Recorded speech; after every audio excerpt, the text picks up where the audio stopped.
Look, yes, we're very grateful. Even it's been how long? 1 year now. It's been over a year, but still, we have so many fans. We're definitely looking forward to having a project together with you.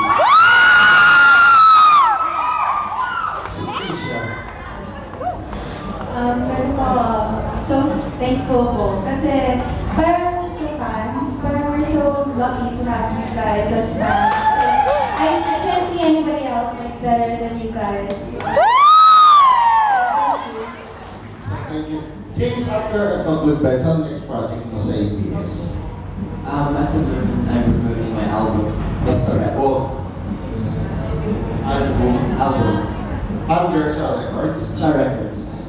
Interesting, ano yung sabihin ang ginagawa mo ka lang? Pardon? Ginagawa mo